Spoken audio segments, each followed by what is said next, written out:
문 대통령이 기자회견에서 그런 이야기도 했어요. 윤석열은 대권의 유력 주자니까 그에 대해서 아무 말 하지 않는 것이 바람직하다.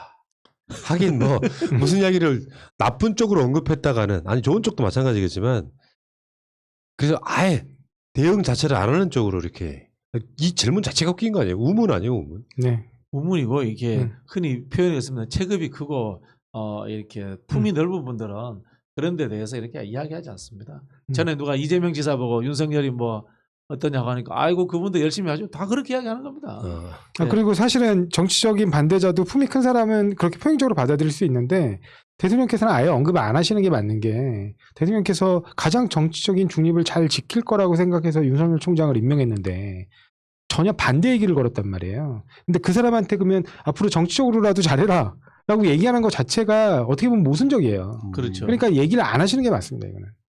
왜냐면 그 사람이 지금 그 검찰총장 이후에 걸었던 길을 보면 그렇게 잘했다고 얘기할 수 있는 검찰총장의 길이 전혀 아니거든요. 그럼요. 네. 윤석열의 업적이라 할 게 없어요. 네. 예를 들어서 어떤 검찰총장은 뭐 부패를 막 발본색원했다 뭐 이런 느낌들이 있어야 되는데 그냥 조국 수사밖에 안 떠올라. 그러니까 제가 말씀드리는 게 항상 그 홍준표 대표가 만약에 그 국민의힘으로 복귀를 하면 가장 먼저 홍준표 대표가 아마 윤석열을 잡을 겁니다. 왜냐하면 본인은 명분이 있어요. 본인은 자신이 검찰 일개 검사로 있을 때 고검장을 잡아놓았어요. 이건계. 예, 이건계 고검장이라고 그때 당시 대전고검장이었나요?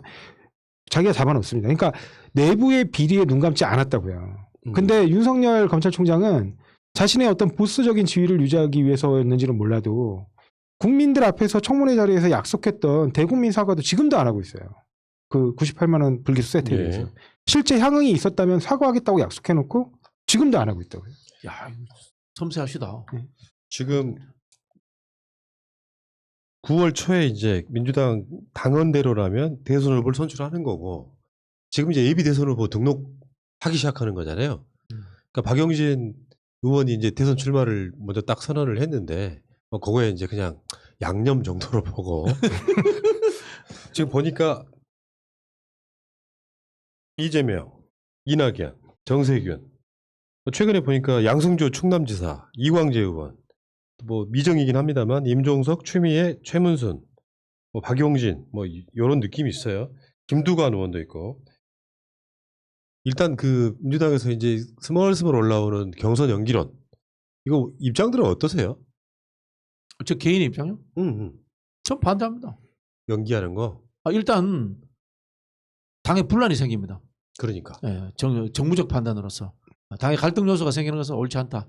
뭐 그게 뭐 그렇고 나머지 논박들은 뭐 빨리 하는 게 좋은 몇 가지 이유, 늦게 하는 게 좋은 몇 가지 이유가 있지만은 그리고 이거는 공개적으로 하는 게 아닙니다. 이런 논쟁은. 제가 2007년도 룰미팅 팀장이었습니다. 대선 경선에. 그거를 6개월을 했습니다. 6개월을 매일 모여서 회의를 했습니다. 정동영 대리인, 정청래, 누구지 이해찬 대리인, 정태호 그 당시 지금도 기억납니다. 그 손학규 대리인, 정봉주 뭐 있지 않습니까? 그런 사람들하고 6개월을 회의를 해봤습니다. 다 비공개로 비공식적으로 했습니다. 그러니까 전재수 의원 같은 그런 식으로 이렇게 페이스북에 던지는 건 잘못된 얘기인 거 맞죠? 분란의 여지만 생길 뿐입니다. 이런 게 있다면은 물밑에서 후보 대리인들과 이렇게 협의를 통해서 합의가 되어서 완전 합의가 되어서 조정이 돼야 되는 거지. 이런 식으로 하는 것은 이제 갈등 요소가 될 가능성이 많습니다. 그럼 두 분이 보시기에 지금은 사실은 민주당 내에서 아직까지 분위기는 뭐 대세로는 아니다라고 할지 모르겠지만 이재명 지사가 압도적으로 나가고 있어서 이 지위가 변동될 가능성이 있어 보이십니까? 저는 없다고 봅니다.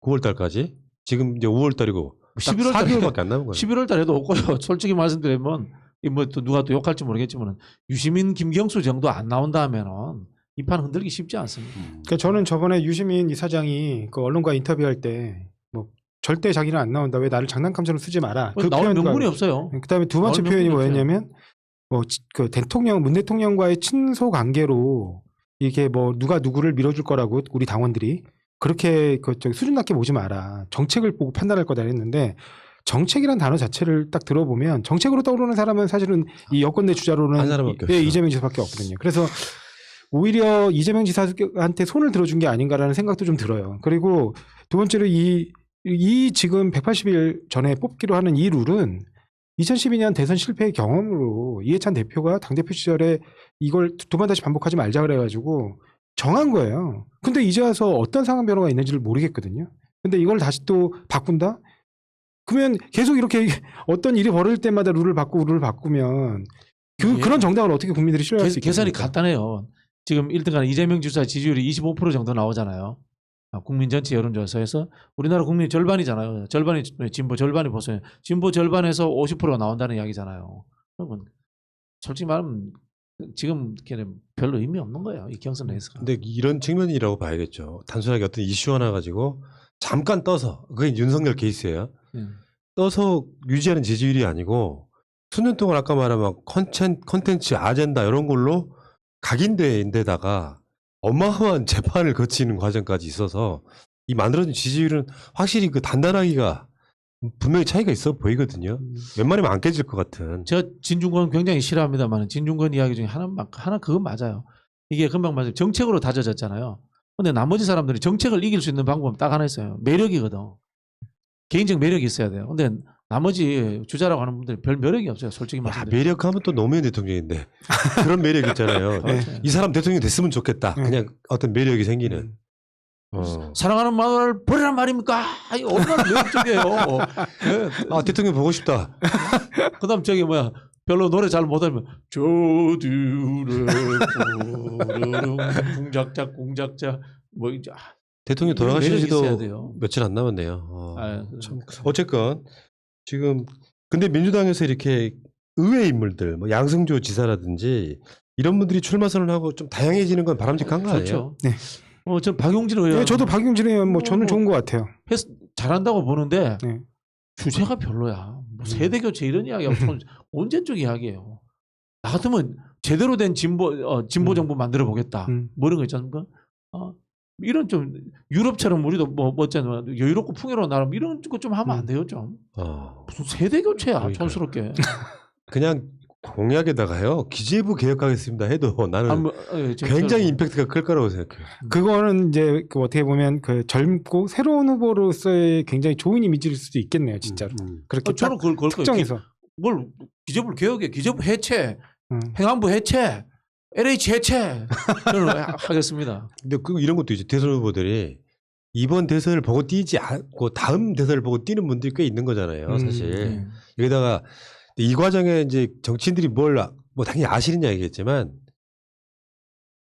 페어 플레이하고 민주당 경선에 도움이 돼서 야 다음 대통령으로는 한번 생각해 볼 만한 여지를 남겨둬야 그렇죠. 나중에 그게 이제 나중에 빚이 돼가지고 마음에 빚이 돼서 국민들이 한 5년 동안 그 사람 중심으로 으쌰으쌰 하는 거거든요.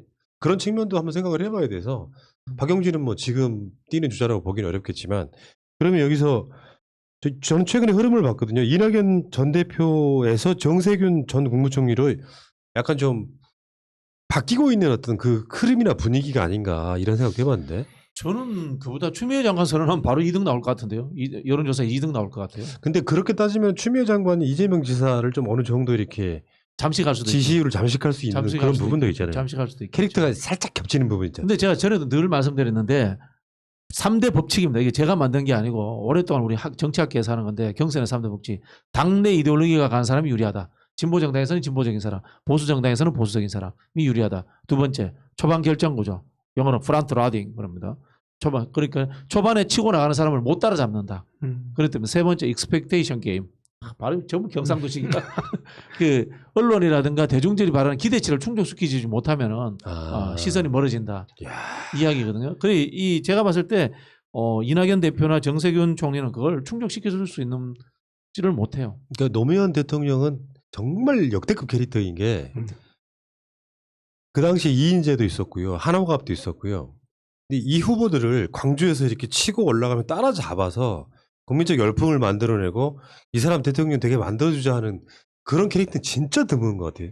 앞으로 그런 캐릭터가 나올까 싶어요. 일단 뭐 저는 조금은 기대해 보는 게 이제 이광재 지사나 김두관 장관한테는 좀 후보한테는 좀 기대를 하는 게요.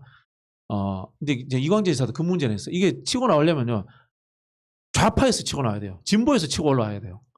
진보에서 치고 올라와야 되고 그다음에 호남에서 치고 올라와야 되고 영남에서 치고 올라와야 되고 이렇게 치고 올라와야 되는 거지. 근데 지금 원래 반란은 변방에서 일어나잖아요. 반란은 변방에서 일어나거든. 변방이 뭐예요? 이념적으로 왼쪽 극단에 있는 사람, 오른쪽 극단에 있는 사람들. 그다음에 저기 호남에 있는 사람들, 경상도에 있는 사람들, 강원도에 있는 사람들 이런 사람들이 이제 반란을 일으킬 수 있는 거거든요. 근데 그게 같이 이렇게 개인적 매력하고 같이 합쳐져야지 소부력이 있는데 그 부분까지는 모르겠어요. 그러니까 나머지 이재명 아닌 다른 주자들이 이재명이 이기려면 방법 하나밖에 없어요. 선하게 구도해야 돼요. 그러니까 이 사람이 예전에 이인재처럼 사실 대세론이 만들어질까 말까 하는 느낌이지만 뭔가 이 사람 너무 막 보수적인 데다가 그렇죠. 이제 이를테면 그게 네. 악의 어떤 상징 같은 게 있어가지고 선이 이겨내는 구조에 이 선이 이기는데 내가 뭔가 역할을 하고 싶다. 그럴 때 이제 막 돼지저금통 등장하고 이러는 거거든요. 그렇죠. 근데 그런 구도가 지금 아니야. 그렇죠. 그러다 보니까 이재명 지사가 굉장히 생각보다 탄탄하게 그냥 싱겁게 끝날 가능성도 저는 있어 보인다. 네, 아까 말씀하신 것처럼 이게 예를 들면 뭐 진보 뭐까 아주 좌파에서 이런 느낌보다 저는 어찌됐든 새로운 거. 그러니까 그 새로운 거, 예, 새로운 거. 예, 굉장히 새롭고 파격적이어야 되는데 이광재 전 지사 같은 경우는 그 정책이라든가 방향 자체가 되게 온건하고 합리적인 정도의 수준이어서 이게 새롭고 파격적인 느낌을 못 주는 것 같아요. 그러니까 이렇게 새롭게 치고 나오려면 아까 말씀하신 대로 정말 기존의 그런 안 오는 스타일들이 너무 지루하니까 그 부분에 대해서 막 사람들의 피를 끌어오르게 하는 어떤 굉장히 파격적인 새로움이 그렇죠, 있어야 그렇죠. 되는데 그런 부분이 좀 진보는 머물면 안 되거든요. 네. 진보는 늘 새로운 걸 추구하는 게 진보거든요. 늘 분열하고. 그러니까 이게 어떤 선악 구도가 있냐면 예를 들어서 이낙연 대표가 내가 대선 나오려고 당헌 당규를 바꿔서 임기 부분도 조정을 해버렸잖아요. 근데 이재명이 일이 달리고 있는데 대선 연기론이 나오면 뭐 이런 경우가 다 있지 싶은 약간 좀 주류로서의 권력을 횡포를 부린다는 느낌을 주는 거예요. 그러니까 나는 그랬었거든. 옛날부터 했던 이야기예요. 이낙연 지사가 이재명을 이기려면 이재명의 아젠다를 뺏어와야 돼요. 내가 이재명보다 더 안정감이 있는데 더 개혁적이야. 이 느낌을 줘야 되는데 굉장히 보수적인 느낌을 여러 차례 줘버리는 바람에 그 과정을 누가 컨트롤했는지 모르겠는데 정말 잘못한 거다. 완전 전략 실패죠. 전환지원금 당대표인데 받아서 내가 더 줄게 해버리면 되잖아요. 그거. 어쨌든 뭐 저는 이번에 뭐 대선 보면 저번에 노무현 대통령께서 40년대생이셨잖아요. 그리고 이제 문재인 대통령이 50년대생이시고. 그러니까 근데 이번에 아마 이제 대선 후보는 60년대생이 될 것 같고요. 그럼 다음 70년대생 자기들이 하는 소리네. 그러니까 이제 저는 박용진 의원의 그냥 용기도 나름 격려해주고 박수 쳐주고 싶은 게 어쨌든 70년대에 자락을 깐 거다. 꼭 다음에 박용진 그 의원이 대선 후보가 되는지와 관계없이 70년대에도 이제 같이 그 선배들하고 경쟁할 수 있다. 76년생 조상호가 될 수 있다. 아닙니다. 그러니까 같이 그렇게 경쟁하는 모습을 보이고 그 시대의 흐름에 맞춰서 정당이 어떤 세대의 요구들을 반영해주는 모습을 보이는 게 민주당이 뭐 60년, 70년까지 집권하는 그리고 계속 기울범을 정당에 맞습니다. 도움이 된다고 저는 생각합니다. 그 동의를 하는데 세대 정신은 기본적으로 진보거든요. 낡은 세대가 가고 젊은 세대가 진보적이기 때문에 온다 이렇게 이야기를 해야 되는데 네네네. 연령만으로서 통합적이거나 보수적인 의견을 내면 안 되거든요. 그렇죠. 보수를 내더라도 역동적 보수를 내야 되는데 제가 봤을 때 이 박용진 의원은 그런 부분이 저는 좀 부족하다 이런 생각이 드는 그러니까 거죠. 그런 거예요. 지금 민주당에 뭐 일정한 그런 흐름이 잡힌다 그러던데 예를 들어서 세상에 사람들이 만족하지는 않거든요. 예를 들어 경제 민생이 어느 날 갑자기 좋아지지도 않아요. 사실 대한민국의 방역과 경제는 기적과도 같은 거라고 생각이 있다고 그 주제가 따로 있습니다. 그러면 국민들은 세상이 바뀌고 있다고 느끼는 건 어떤 거냐면 오히려 개혁이라고 생각해요. 그러니까 이제 검찰 개혁에 대해서 뭐 논박이 있긴 합니다만 제가 봤을 때 국민들한테는 실제로 바뀌지 않더라도 세상이 바뀔 가능성이 있거나 바뀐다고 느끼는 변화의 흐름을 인식시켜주는 게 중요해요. 동의합니다. 근데 그런 것들이 없는 상태에서 나중에 개혁을 포기하고 우리 민생만 할 거야라고 하는 그게 가장 바보 같은 짓이다. 뭐 저는 일단 그렇게 보고 아무튼 뭐 간단하게 다뤄봤고요. 저쪽에서는 지금 윤석열이 안 나오거나 나오더라도 중간 탈락할 가능성이 있다라고 해서 지금 드디어 이제 플랜 B 이야기가 나옵니다. 윤석열 안 나오면 어떻게 할 거냐? 근데 더 답답한 게 윤석열이 안 나오면 그냥 망하는 거죠, 뭐. 그렇지 않습니다. 이제 우리 쪽 이제 그 정치 컨설팅 하는 분들이나 기획자들이 그렇게 생각하는데 이제 제가 그 부분들보다 매수 위잖아요. 반바퀴들이 특히 이야기 한번 해봐요. 만만치 않습니다. 오세훈 같은 후보 만만치 않습니다. 네. 만만치 않습니다. 생각보다. 저는 이번에 오세훈 후보가 그러니까 지금 박원순 전 시장님 어떤 정책들을 계승하는 걸 보고 승계해버렸잖아요. 진짜 눈앞에 닥친 내년 대선도 벌써 준비하고 있구나 네. 그런 느낌을 받았어요. 만만치 않습니다. 근데 현실적으로 대선은 3월 달에 있으면 최소 오세훈이 예. 굉장히 빨리 그 전에 그만둬야 되잖아요. 그거는 이제 우리 입장인데. 그렇죠. 우리 입장인데 답답한 야권 입장에서는 무조건 경쟁력 있는 사람을 끌고 올 수 있는 거죠. 아니, 그러니까 예를 들면 10월까지 그게 더 마땅한 후보가 없어요. 그러면 당내 누군가가 분명히 그 에드벌룬 띄울 겁니다. 나오라 소리 할 겁니다. 네, 에드벌룬 띄울 겁니다. 만만치 않은 거예요. 윤석열이 안 나오게 되면 오세훈이 뜰 가능성이 있다는 거죠. 저는 실제로 윤석열보다도 오세훈이 훨씬 경쟁력이 있다고 봐요. 그리고 예. 아마 국민의힘 내부에서 윤석열한테 그냥 떡국물 바치듯이 바치지 않을 겁니다. 어떻게든 내부 구도로 경쟁 구도를 가져가서 그나마 당내에 있는 주자가 그러니까 대선 후보가 될 수 있도록. 왜냐하면 윤석열을 지금 같은 경우로 보면 안철수처럼 재료로 쓰는 거죠. 이번 보궐선거에 나타난 것처럼 이른바 발판으로 쓰는 거예요. 불쏘시개. 네, 불쏘시개로. 제가 이제 내기할 자신이 있습니다. 저는 뭐 윤석열, 오세훈, 홍준표 셋 중에 하나다. 저쪽 후보는 예, 셋 중에 하나다. 결과적으로 갔을 때 예, 셋 중에 하나다. 그 중에 제일 본선 경쟁력이 있는 건 오세훈이다.